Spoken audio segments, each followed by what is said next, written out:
So next up is what am I doing? Piranesi. And this is a book review video on The Thursday Murder Club by Richard Osman. So this is So for me, this story was ridiculously unbelievable. So the second thriller that I'm planning to read this month is Local Woman Missing by Sarah Kubika. Mary Kubika.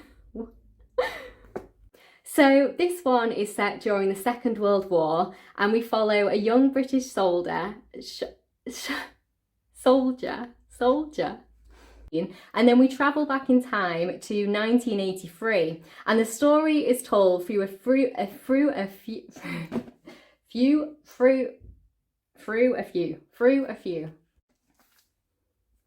So the story is set across two different timelines. The main story takes place in the summer of 2018, and then we also travel back in time to 1983. And the story is told through oh my goodness.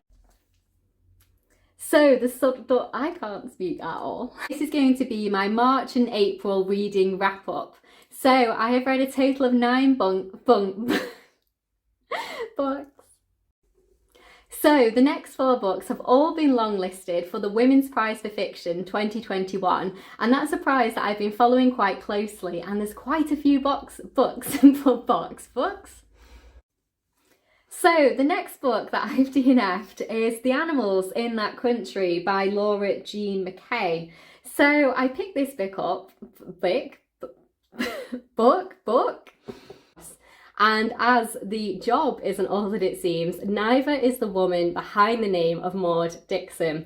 This is a story about identity, power, and the character is Gilda. She's a 27-year-old woman who is currently unemployed. And in terms of star ratings, I have 1 5-star read, 4 3-star reads, no, 3 4-star read. So then we're introduced to a fourth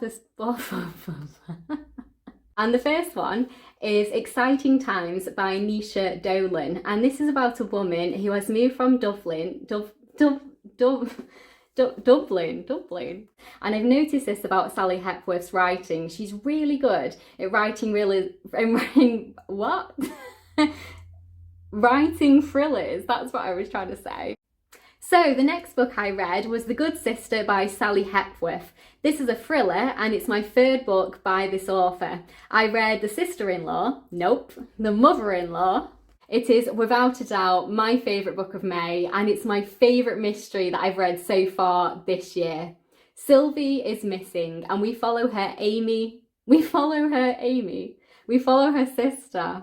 So in this book, our main character is called Edie, and she is a young black woman who's in her early 20s. Oh, what am I trying to say? 20s. And I will just start by saying that I absolutely love this book. It's a definite 5-star read for me, and it is undoubtedly going to be one of my favourite reads of 2021. So this is a historical fiction. So these are all the books that I read in the month of July. If there's any here that you've read, definitely know me. Definitely. In the year 1957, we meet our main character, who is called Jean. She is a 39-year-old journalist. I think that's part of her writing style, as 3 Things About Elsie was similar in that way. We have lots of threads and strands. And the main symptom of this virus is that people can understand the language of animals. Basically all animals, mammals, and then if you have the flu worse, you can understand like reptiles and then insects. What am I doing? And it will be my 2nd book by this author.